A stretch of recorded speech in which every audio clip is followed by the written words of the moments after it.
오늘은요, 에서의 계보에 대한 말씀을 드리고자 합니다. 여러분들이 이미 알다시피 창세기에는 10개의 족보가 나옵니다. 그런데 그 중에 우리가 특별히 이렇게 유의해봐야 될 것이 바로 창세기 36장에서 에서의 계보가 아닌가 생각을 합니다. 왜냐면요, 우리가 예수를 믿고 신앙생활을 한다는 것이 참으로 어렵고 힘들죠. 세상적으로 볼 때는요, 정말 세상 사람들이 훨씬 더 잘 살아요. 교회에 나오는 사람들이 정말 왜 내가 신앙을 해야 되는가, 내가 무엇 때문에 신앙을 해야 되는가, 이 부분에 엄청 많은 회의를 느껴지고 고민을 하게 될 것입니다. 저도 제가 82년 4월 11일 날 예수 믿고 나서요, 장로가 되고 나서 교회 직분을 맡으면서 특별히 목회자들이 물질관이 뚜렷하지 못해가지고 그분에 제가 엄청 많은 연관과 훈련을 받은 장본입니다. 그럼 그런 부분에서 과연 우리가 물질을 쫓아야 될 거냐 말아야 될 거냐, 과연 목회자들이 교회를 운영하고 치리하고 해가면서 전부 다 헌금 들어온 것이 내꺼 이런 심정 가지고 목회자들이 한국교회에 한두 명이겠냐 하는 생각입니다. 저는 아주 확고합니다. 하나님에게 들어준 물질은 내게 아니거든요. 그러면은 하나님에게 들어준 목적대로 써야 된다는 확고한 신념을 가지고 지금까지 철두철미하게 물질관을 가지고 있는 사람입니다. 그런데 그렇지 못하기 때문에 제가 물질의 시험 때문에 한 8년, 10년 동안 참 엄청 많은 마음의 고생을 했어요. 그래서 보니까 오늘 이삭과 야곱 사이에 이거를 성경에서 정확하게 설명해 줍니다. 오늘 말씀을 잘 들어보시고 나면요, 정말 예수 믿는 사람과 아닌 사람들이 물질관에 대해서 얼마나 다른가 우리가 한번 확실하게 성경에서 파악을 해봐야 됩니다. 에서는요, 무지하게 부자예요. 근데 야곱은 아주 가난뱅이에요. 이미 창세기 15장에서 하나님이 아브라함이 뭐라 했죠? 네 조상이 이방에 객이 돼가지고 400년 동안 섬길 거라고 했잖아요. 이 예언이 하나마다 나와요. 우리 믿는 사람들은요, 참 물질에 참으로 어려운데 왜 그렇죠? 우리는 하늘의 보고, 하늘의 상급을 보고 가야 되기 때문에 오늘 이 말씀을 통해서 완벽하게 물질에 대한 것을 우리가 한번 검증을 해보시기 바랍니다. 이삭이 죽음에 이어가지고 언약적 맥락에서 제외된 에서의 생애와 그 후계가 비교적 소상하게 기록된 것이 오늘 전황 국면을 암시하는 의도하에 에서의 후예가 차지하는 위치 때문이라고 할 수 있습니다. 우리가 어제 야곱이 인생의 가장 슬픈 4가지 35장에서 4가지 슬픔을 당했다고 그랬죠. 첫째는 뭐죠? 사랑하던 어머니 리브가의 유모 드보라가 죽는 사건.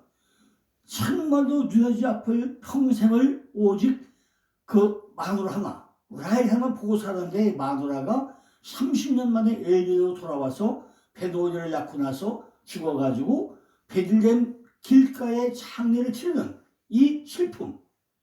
거기다 또 루벤이 첩을 또 통과하는 이런 사건.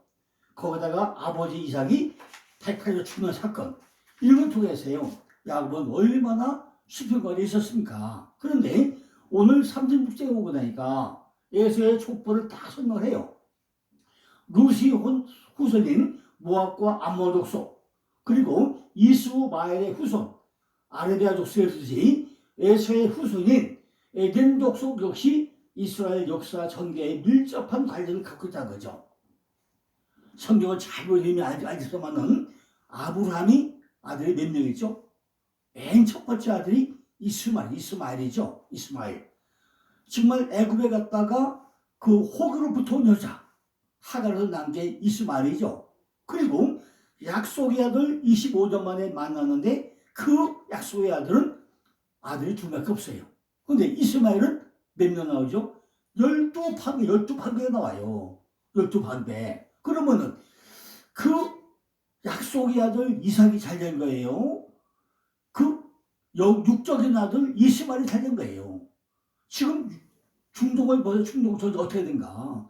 선택받은 이스라엘과 주변에 전부 다 그 12방백, 그 후손들, 오늘 얘기하는 이 많은 방백들, 이들이 전부 다 중동에 파죽 있잖아요. 근데 과연 이스라엘이 멸망하고 있나요? 하나님이 선택받아서 멸망하고 있나요? 우리가 이걸 잘 보시기 바랍니다. 오늘 말씀을 통해서 정말 하나님이 뭘 추구하고 있는지, 왜 이스라엘이 그 중동 전쟁에 뺑 돌려서 가나안 땅을 둘러서 사망으로 우회성을 당한 그 이스라엘인데, 이스라엘이 그죠? 가나안 7족 헤키야가 부이요, 그걸 전부 다 멸망하러 가는데 조금 남겨놓은 불씨, 그렇기 때문에 지금까지 전쟁을 하고 있는데, 과연 이스라엘이 망할까요? 저는 절대로 망한다고 보지 않습니다. 아무리 방백들이 많고 중동 전쟁을 둘러싸고 있더라도 역시 하나님의 선택받은 자는 이스라엘이에요. 이스라엘 하나가 겨울에 이긴 자. 그러니까 우리가 성경에서 이걸 잘 보셔야 됩니다. 그죠? 제가 지난번에 말씀드렸지만요, 이스라엘이 산육이 됐다 어떻게 됐죠?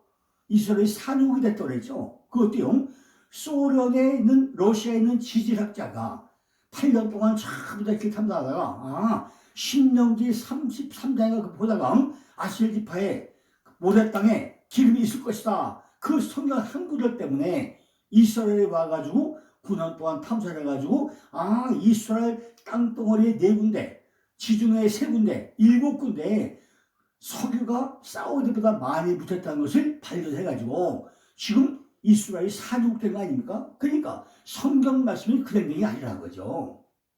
이렇게 왜 그러면 오늘 이 말씀 중에서 에서의 족보를 설명한다는 거죠. 이 본 계보는요, 창세기에 나오는 이민족에 대한 마지막 계보라는 점에서 볼 때 가나안 땅, 언약의 땅 가나안을 주입을 해가지고 남은 자와 떨어져 나가는 자의 생애를 비교해가지고 대조해가지고 우리에게 설명해주는 내용이라고 얘기합니다. 오늘 내용을 잘 보세요.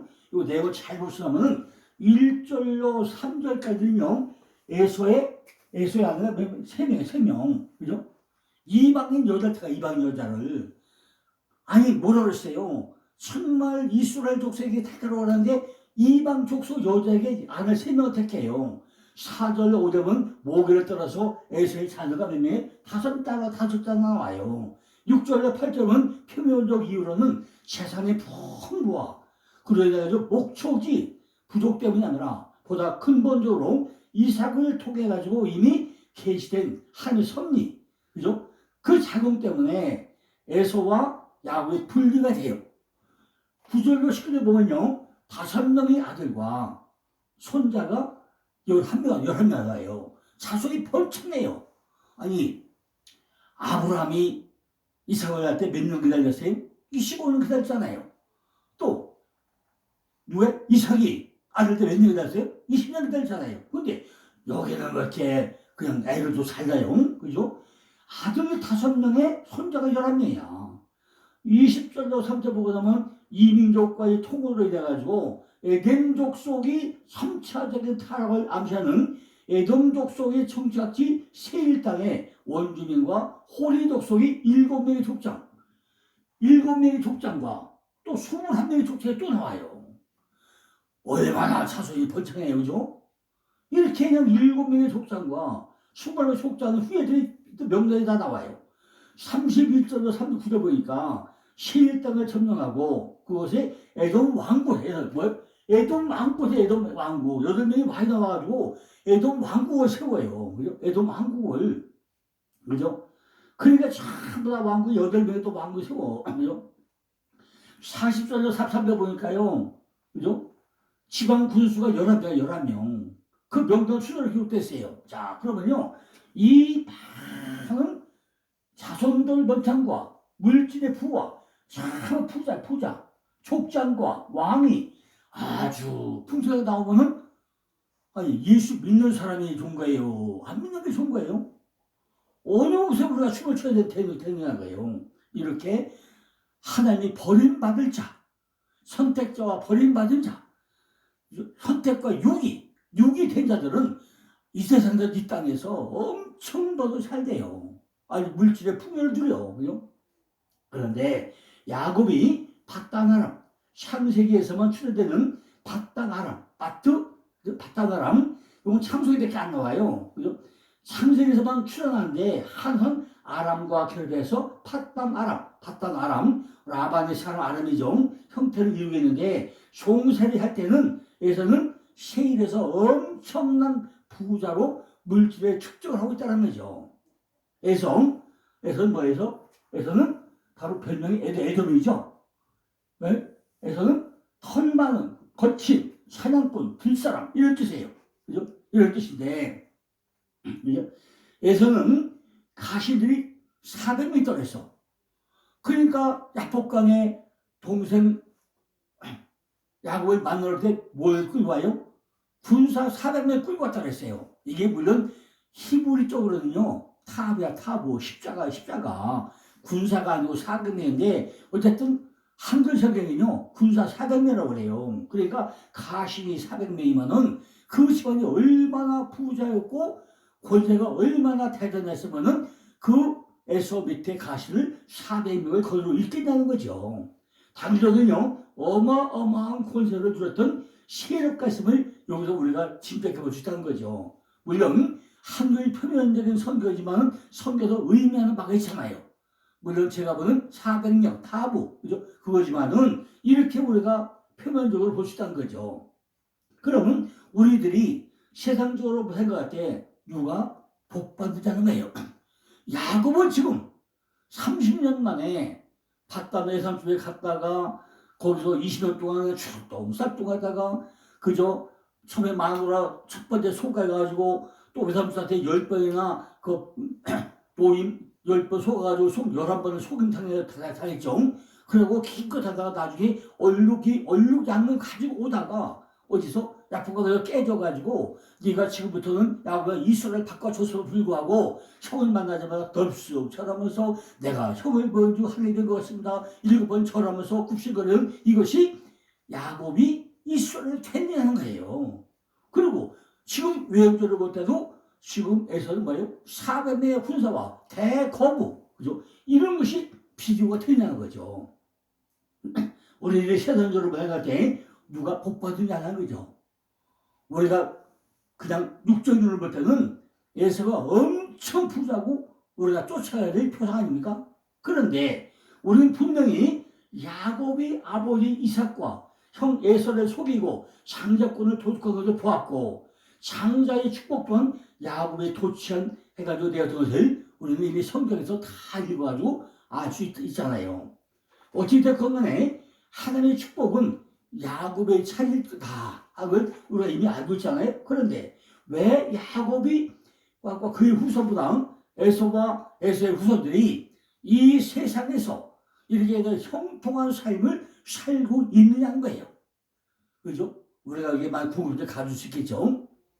에서와 그의 후손들은요, 이 세상에서 왕으로, 족장으로 땡땡거리면서 살고, 야곱과 야곱의 후손들은 종으로, 노예로, 왜 이렇게 살아야 되는 거죠? 그런데 이 해답이 시편 73편에 잘 나와 있습니다.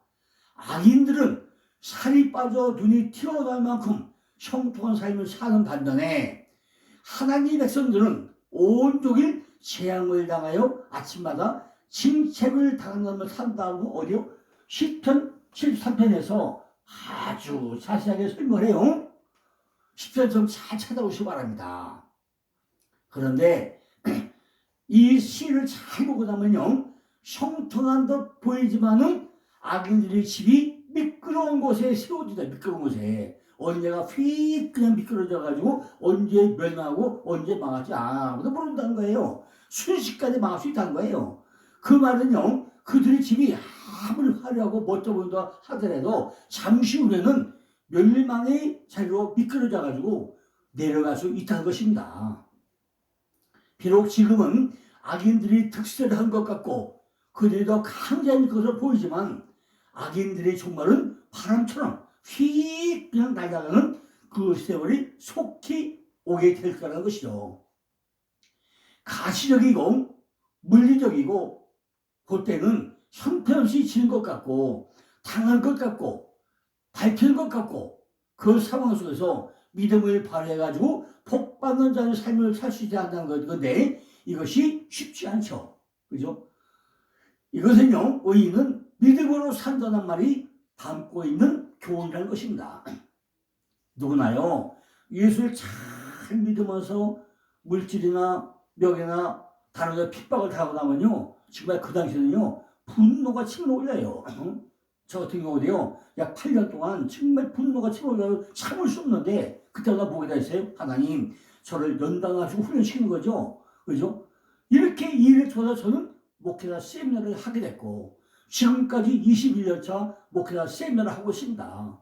그냥 세상 물질의 부유 때문에 목회자가 돈에 팔려가는 것 때문에 저는 거기에 분노를 끼워가지고요. 제가 당사자로 그냥 몰아치기 당하는 것 때문에 정말 저는 그것 때문에 저는 성경을 읽게 되고 분노하게 되고 그것 때문에 목회자 세미나를 시작해서 지금 21년차 성경을 파고 들어가지고요. 제가 2015년도에 한국교회 목회자를 뭐 한다고요? 히브리어 원어에 근거하고 실판 설교해야 된다고요. 그래가지고 지금 전국적으로 히브리어 반이 얼마나 많이 풀었습니까? 목사를 잘 보세요. 전국적으로 히브리어 적용하고 히브리어 가르치는 분들이 얼마나 많이 있습니까? 근데 이렇게 2015년 전에 그게 있었나요? 아무도 안 했잖아요.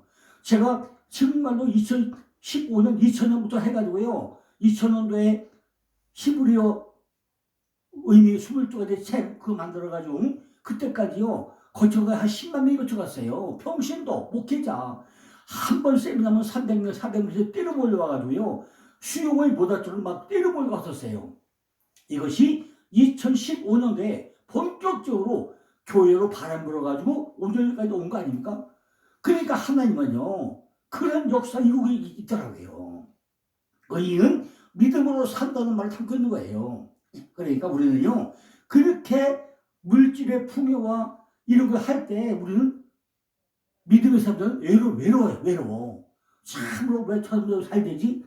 나는 왜 힘들지? 이렇게 분노가 치밀고요. 좌절을 뺄 수밖에 없어요. 근데 하나님의 뜻은 뭐죠? 그걸 통해서 나를 훈련시키고 연단시켜가지고 다른 방법으로 성장되게 하더라는 거죠.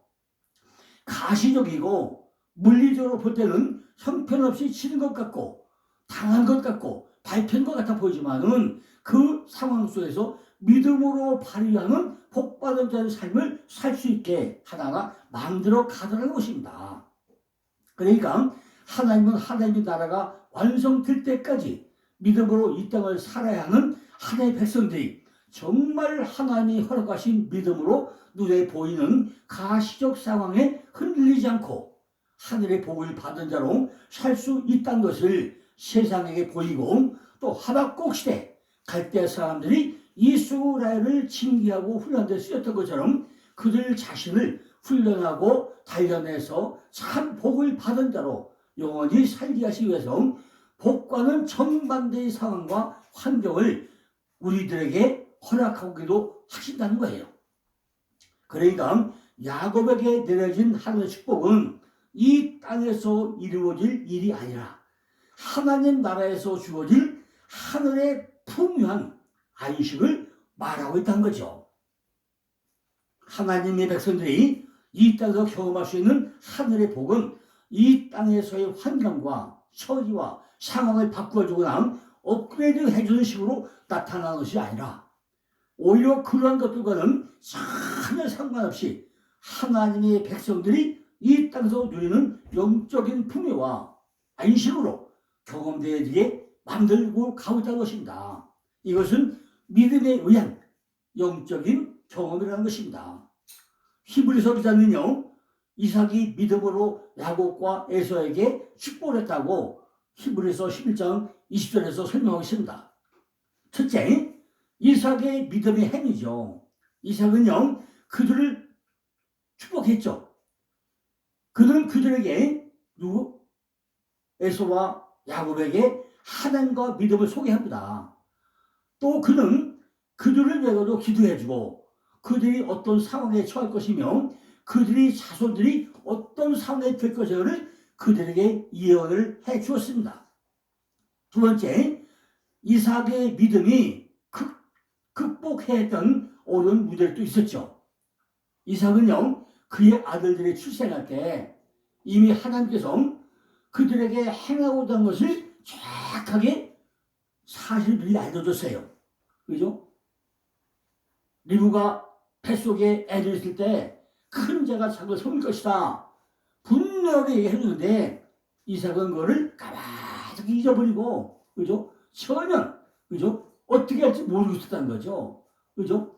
하나님이 야곱을 선택하는 사실을 이삭이 모를 수가요? 그걸 왜 잊어버리고 있어요? 가만히 잊어버리고 있다는 거죠.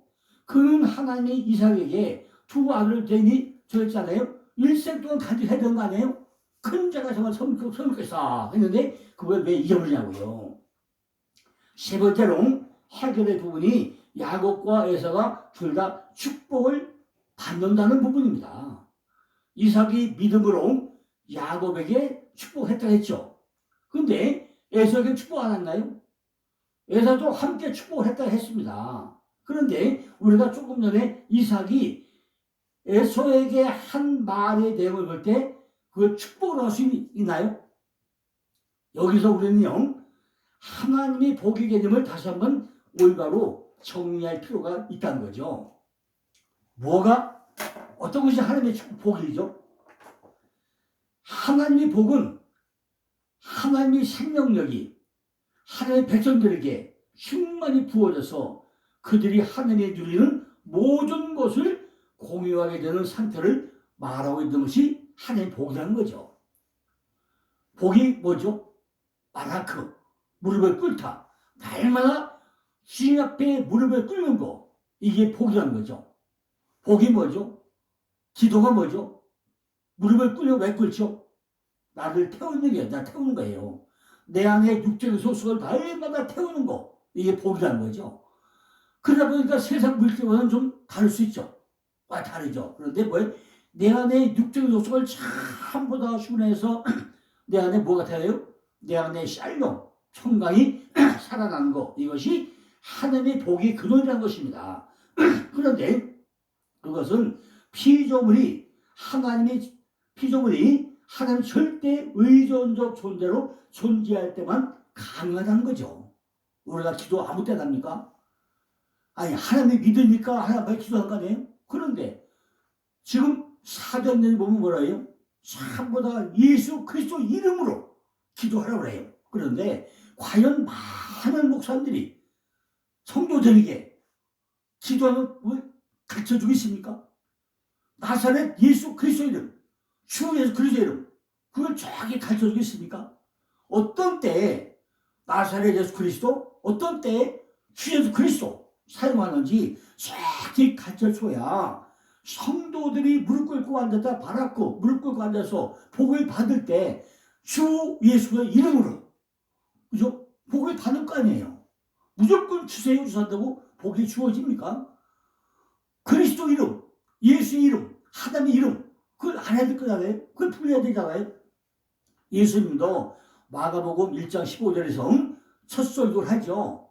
또 사도행전 1장 1절에 마지막 설교를 하죠. 뭐 하죠? 하나님의 나라, 하나님의 나라를 설교하잖아요. 나라. 그러면 그 한 나라가 뭔가 우리가 알아야 될 거 아닙니까?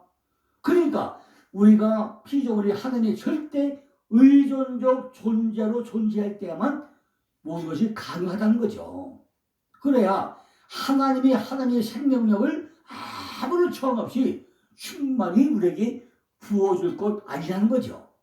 따라서 지금 이 세상을 유지하고 붙들고 있는 것의 실체는 사실 하나님의 복이라는 거죠. 그럼 하나님의 복을 쫙 알아야 되잖아요.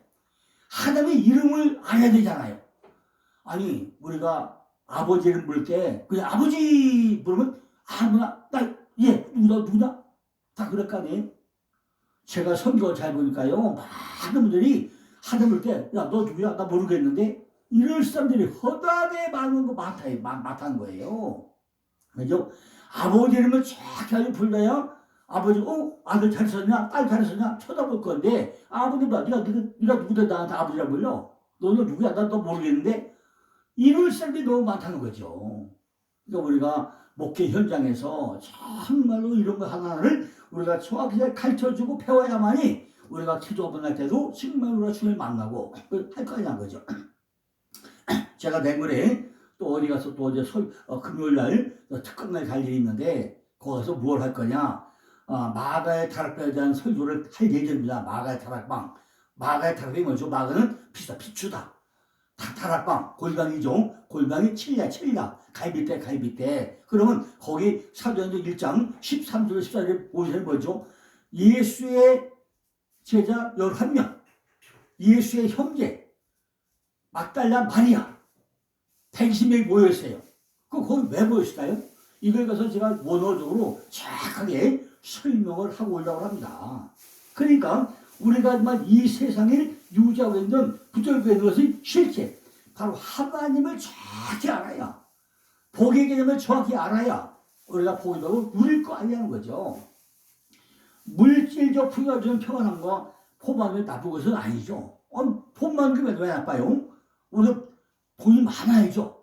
물질이 많아야죠. 그런데 물질의 개념을 잘 알고 누리는 거 하고 그 다음 돈 많은 거 하고 다르잖아요. 물질의 주인 누구죠?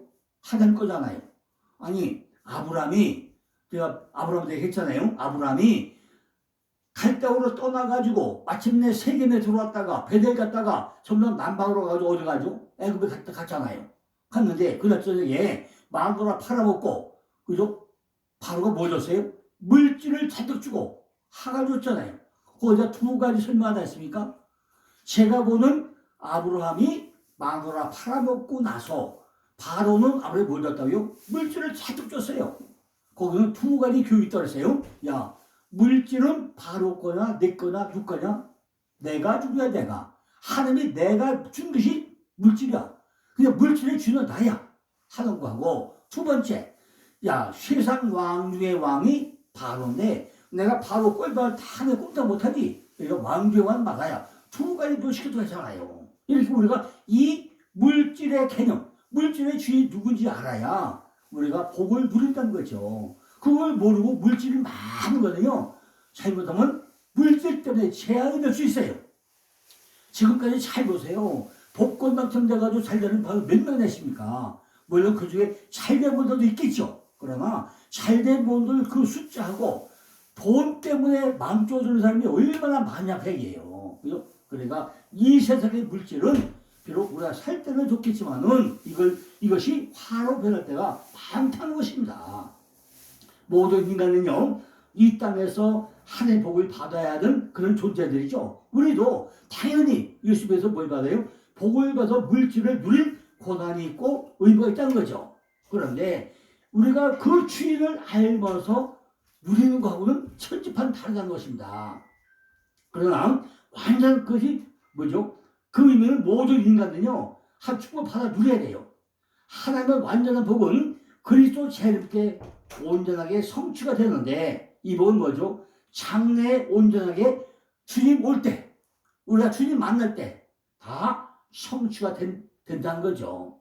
그렇게 망한 에돔 사람 중에 헤롯이라는 자가 얼마나 왕이 부자였었는데, 헤롯이 어떻게 되죠? 헤롯, 그죠? 이스라엘 본봉왕이 되어가지고 예수를 죽이려고 했죠. 그러니까 야곱과 에서가 이삭으로부터 받은 축복은 야곱과 에서가 죽은 뒤 약 800년 뒤에 일어날 사건들을 지금 이야기하고 있다는 것입니다. 그죠? 800년 뒤에. 그러나 이것 또한 하나의 상징이라는 거죠. 지금 오늘 이야기는요, 앞으로 매년 800년 후에 일어날 사건을 지금 창세기 36장에서 설명하고 있다는 것입니다. 인류의 역사 전체를 통과해가지고 마지막 날에 완성될 일에 대한 계시를 오늘 에서의 축복을 통해서 우리에게 설명을 했다는 것입니다. 왜 그랬죠? 지금 야곱이 30년에 돌아와가지고 선택받은 자의 삶은 이런데 그 육이 될 자에서는 갑부로 살고 있다. 우리는 어떤 삶을 살릴 거냐? 이 땅에서 한시적이며 제한적으로 인간들에게 주어진 복은 하나님 나라의 완전한 복과는 비교할 수 없는 작은 것이기 때문에 성도는 하나님 나라의 참복을 기대하고 소망하면서 이 땅에서 근본품들을 목숨 걸지 그러면 안 된다. 이걸 우리에게 조언하고 있다는 것입니다. 자, 이제 내일은요, 37장에 드디어 이제 요셉 사건으로 넘어갑니다. 요셉이 뭐죠? 더하는 복. 형통한 자, 더하는 복으로 넘어가는데, 우리가 지금 36절까지 오면서 목사님들은요, 성경을 집중적으로 한번 잘 보시기 바랍니다. 그냥 한글 성경을요, 그냥 찐친건 종이요 까먹고 글씨도 읽지 마시고, 히브리어 원어 글자 하나하나를 참 음미해가면서 제가 유튜브 특성상 글씨를 써가면서 하다 못하지만은 전체 그 의미를 다 설명하고 있지 않습니까? 그러니까 히브리어 원어는 뭘 이야기하고 있는지, 구속사적 의미가 뭘 설명하는 것인지, 성경에 뭘 우리가 설명하고 하는지 그 내용은 제가 충분히 설명했다고 자부하고 있는데, 이걸 잘 한번 음미해 보시고 글자 하나하나 또 책을 사가지고요 완벽하게 본문을 이해하는 그런 목사님들에서 정말 성경을 정확히 전달하는 그런 역사가 일어나게 간절히 기도드리겠습니다. 내일은 이제 꿈꾸는 자 요셉에 대한 또 말씀을 드리겠습니다. 감사합니다.